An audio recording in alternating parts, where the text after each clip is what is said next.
Hello and welcome to this playthrough of Sunset Riders on the Sega Megadrive, one of the system's very good run-and-gun shooters. In fact, amongst my favourite run-and-gun shooters on the system, alongside Probotectors and Gunstar Heroes, of course. And this is actually an arcade port, and I believe it also had a release on the Super Nintendo Entertainment System as well, though I haven't played that one, so I'm not sure how to compare the two.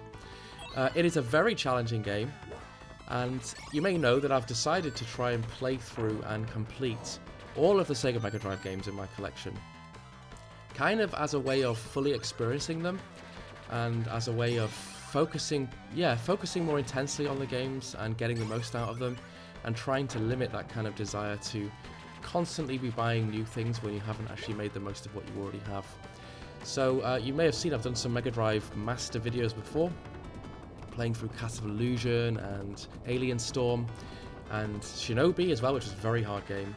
And in that vein, I thought it was time to take on this one. This is a game that was introduced to me by a friend at university. It wasn't actually in my original collection when I was a kid, but I very quickly fell in love with it. One of the things that I like the most about it is that it is a two-player run and gun, so you can have an awful lot of fun with a mate. And the thing is, you can choose between one of two characters, and they have pretty significant differences. They have different firing styles.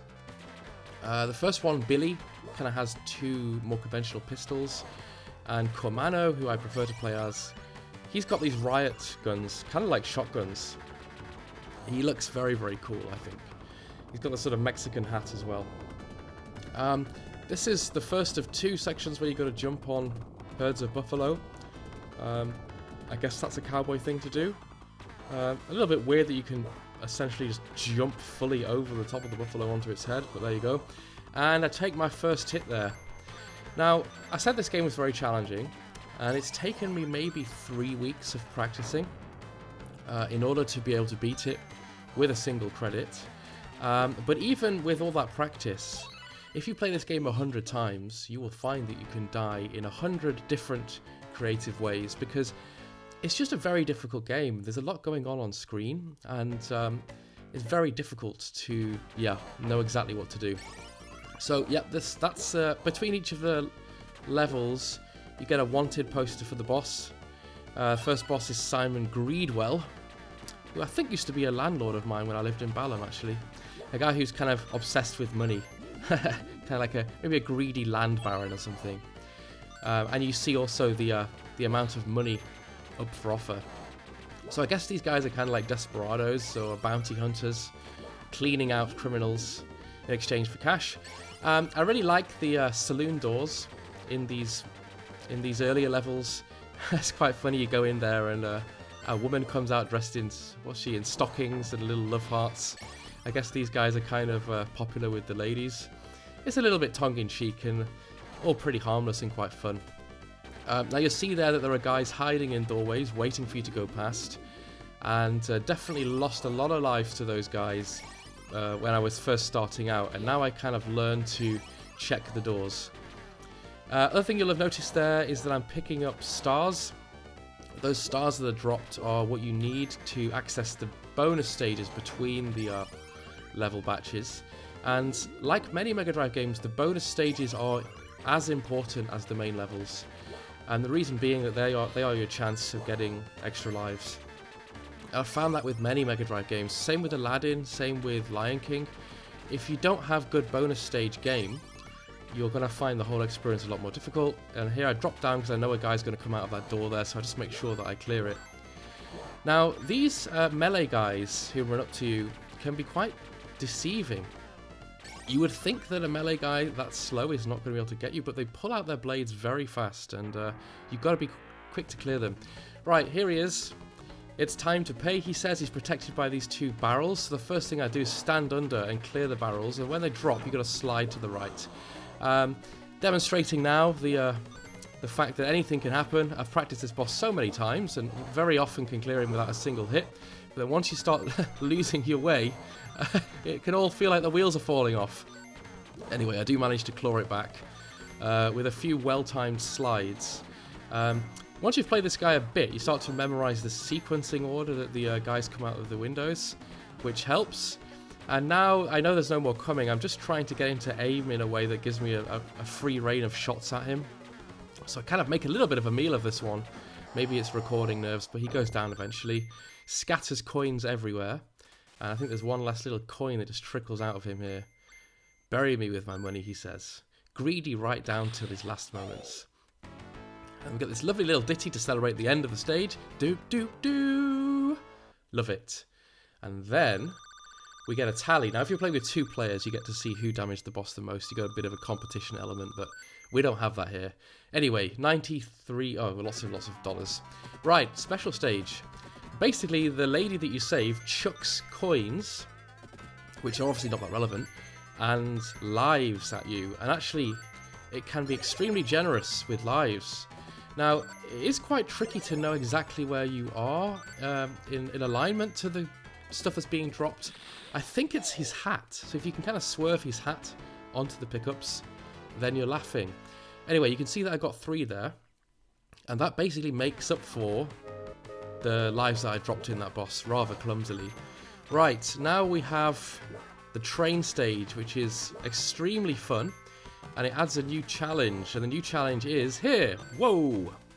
You get these... what are they? They're kind of just bits of wood that fly across the screen. And you have to read when they're coming and duck appropriately. And the way to do that is that you get a little telltale post in the foreground. So you know... There you go. There's the post. And there it is. So you know you're going to have to dodge shortly. Now, many of these little sacks contain dynamite, so I mostly ignore the dynamite. You can also, if you're feeling brave, pick it up and chuck it. I'll often opt not to do that, because I just think it can be a bit of a distraction. And here we have a lot of guys coming out the train at the end there, but I find that if you just do a quick slide, you can just bypass them and put the level to an end very quickly. So there we go. First train stage done, and now we have a $40,000 reward on Paco Loco. One of the bosses that you can cheese more easily. This stage can be very difficult, actually. I found in some of my playthroughs I became unstuck, and I think the trick is to not spend too much time down at the bottom, and also to keep moving, because the enemies do sort of aim where you were previously, so there is a little bit of leeway for movements. I do take my time a little bit just to make sure I clear out the dudes in the windows if they're a nuisance. And you'll also notice there that when you're ducking, the bullets actually look like they're hitting you, but they're not. Your hitbox is actually a little bit smaller than you would think. But anyway, that stage goes down quite quickly there because I managed to breeze that. So this guy is really easy when you know what you're doing. You just need to clear the windows. There's 2 guys that appear in the windows, and he doesn't take that many hits, and he spills out candies when he dies. So this guy's not greedy for coin, he's greedy for sweeties. I guess that would kind of rather be like me. You know, I'm a fan of chocolate and sweets. Right, we get a $40,000 reward, and our tally is going quite high. I managed to get the star pickup, so that should mean that I get myself a special stage now. And again, very important to try to rack up as many lives as I can. The reason being that in the later stages...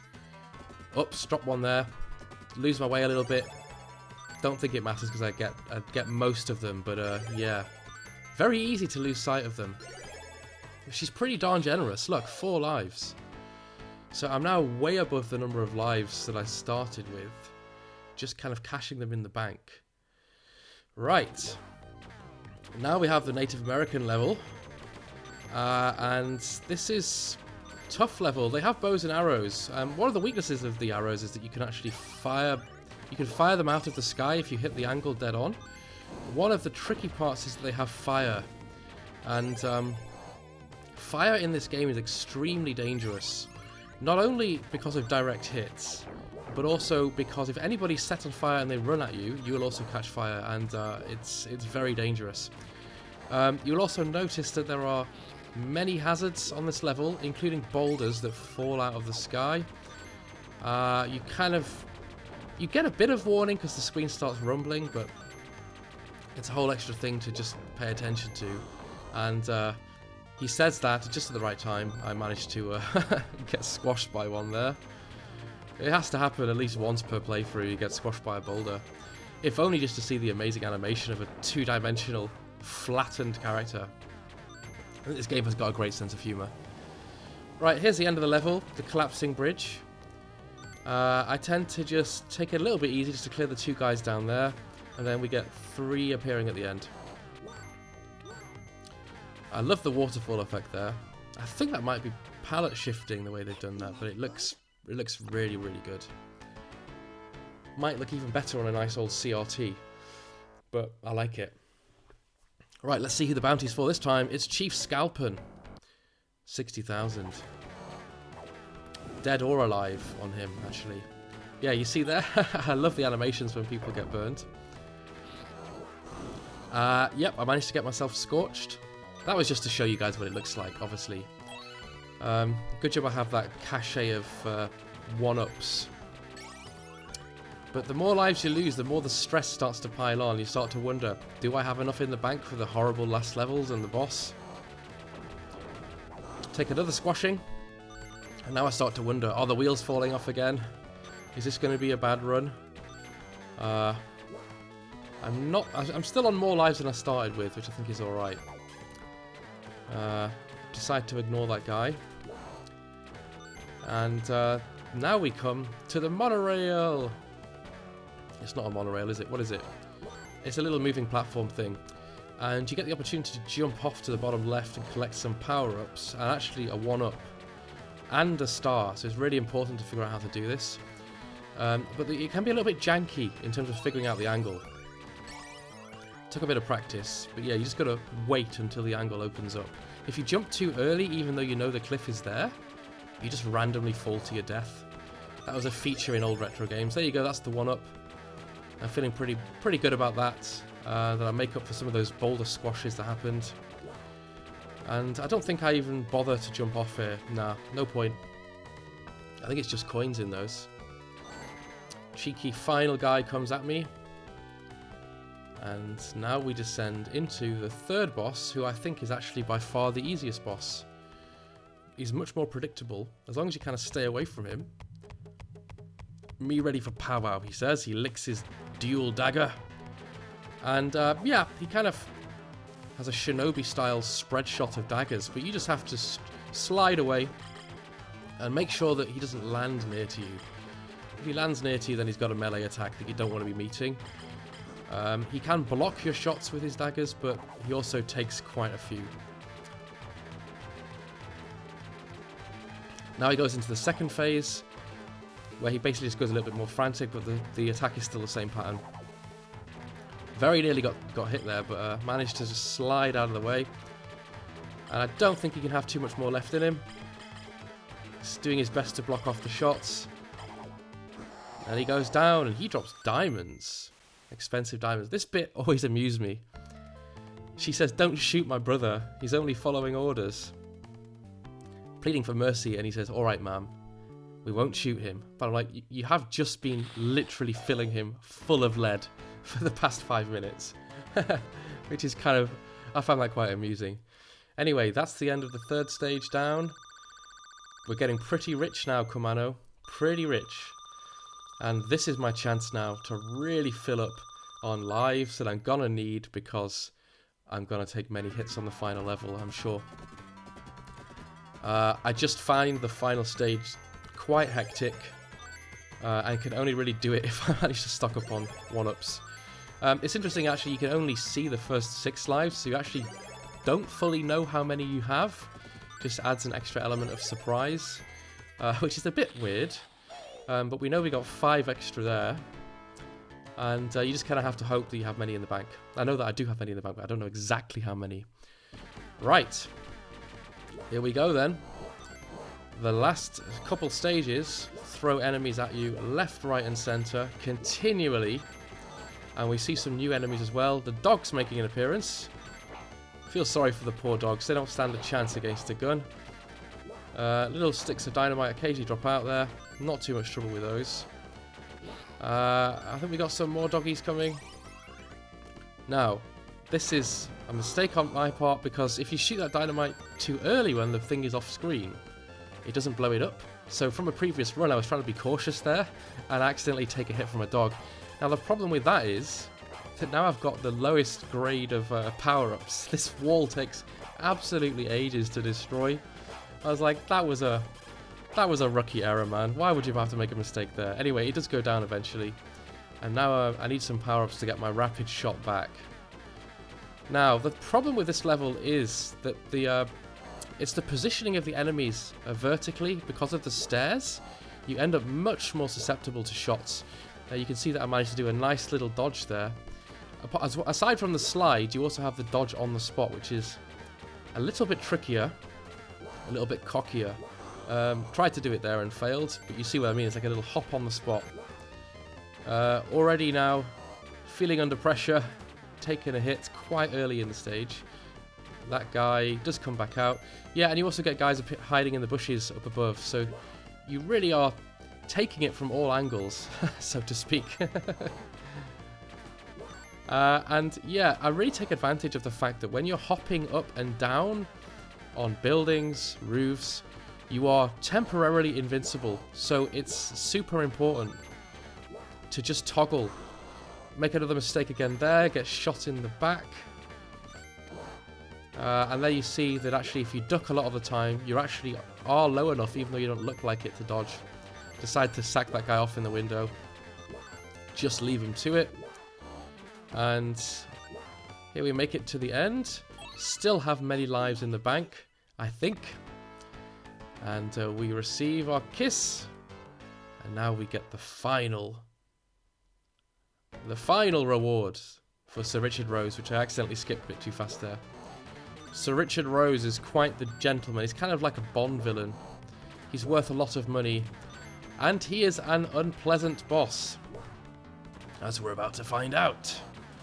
Guy in the bushes. You'll see I do a bit of jumping here. The jumping can be useful because the enemies aim sort of at your last position, so strafing up and down, jumping, getting on and off of buildings can just buy you a little bit of time. Obviously, it doesn't work there. Just to try to, yeah, distribute their fire a little bit off you.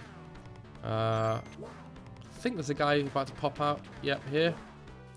And now I do a little bit of, not cheesing, just you can sort of see the enemies loading in before they can shoot at you there at the far edge of the screen. So just a little opportunity there to kind of get one up on the game where I can, given how much it's throwing at me.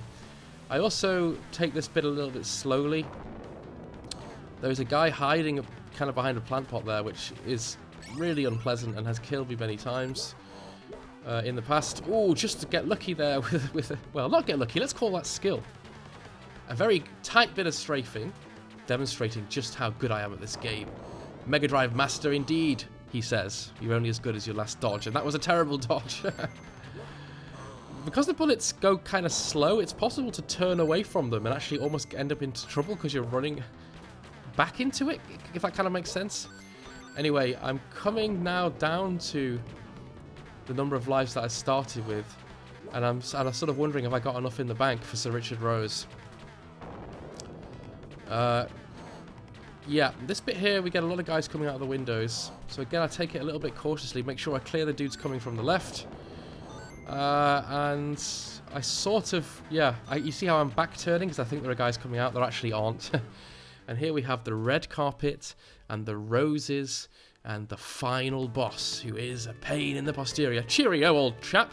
He immediately chucks out a bit of dynamite, which you can come a cropper straight away and get killed by.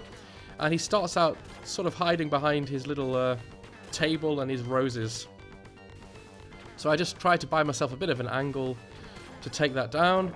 Now, the first phase after that, you see he drops a dynamite, and I very nearly managed to pull off the trick of getting him to take a dynamite hit. If you can do that, he immediately takes a great deal of damage. Now, because I didn't manage to pull that off, the boss fight, I know, is immediately going to be a lot more difficult and a lot more drawn out. And actually, he's a very long boss of the same patterns. It's kind of like an endurance challenge rather than anything else. And yeah, I'm sort of trying to let that go, but I wish that I'd managed to get that dynamite hit there. He does have a bit of a damage indicator in that you can see he flashes red the more hits he takes. Now the trick with this guy basically is continually hopping between the lower and the upper tiers of the balcony. It's a little bit boring actually for a final boss. I would have liked that his second and third phases maybe had different firing modes, but they are really kind of more of the same, I think. You can see it's getting a little bit tight with the angles because he does kind of do this rolling dive. He's always trying to position on you. But once you get hits on him, I think that's when he then changes his position. So I usually just drop down, give him a hit or two if I can. Managed to take one there, and now I'm down to just 5 lives. Feeling a little bit of pressure. He should be coming towards the end of his second phase. He is. And now we see that he was wearing special body armor all along.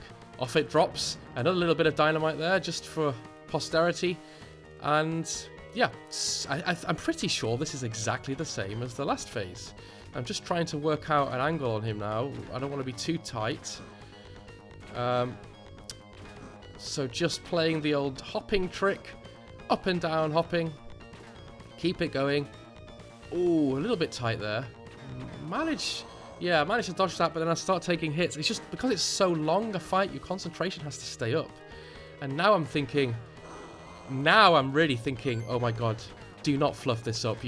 You're only on 3 lives, 3 hits and you're dead. And it's that kind of tension in Megadrive games that is so wonderful. It's kind of similar to the sort of tension you get playing games like Dark Souls, I guess. It's like, fills you full of adrenaline. It's like, if I can just get this last few hits on the boss and not take any more damage. I know in the back of my head that I have beat him with only 1 life before, but that only gives me a small amount of reassurance. And you just see just how much the guy takes. He really is a bullet sponge. He's got no body armor on. He somehow is just soaking up riot gun shells into his chest cavity and continuing going. He is a beast. I guess it's also worse because I didn't have any power-ups, but there he is. He dies. Dramatically, he throws the rose into the air. The petals fall off in an extremely emotional end, and Komano celebrates over his dead body. Very sensitive. And we are going to collect that absolutely huge $100,000 reward. Put it in the bank. We're making bank here. What are you going to buy with that? The poshest horse that money can buy. Maybe some newer riot guns. And there we have it. That is the end of Sunset Riders. And we get this beautiful outro scene, a big bag full of cash, and then a lovely sunset with some birds flying over it. You get the impression of a great deal of heat. Lovely little kind of... This little ditty at the end is very nice. I like the music in this game a lot. It's kind of it's almost a slightly remorseful outro. It's like, you've done really well. Now just relax. Go and enjoy your money. Go and ride off into the sunset. You've done it all. Sound design by H. Inu. Inu. Good work there. The sounds are fantastic. I love Megadrive outros. They just give you that feeling of real achievement. Special thanks to AC Team. And also, the credits aren't super long back in the day. The end. There we have it. Thanks for watching, guys. Bye.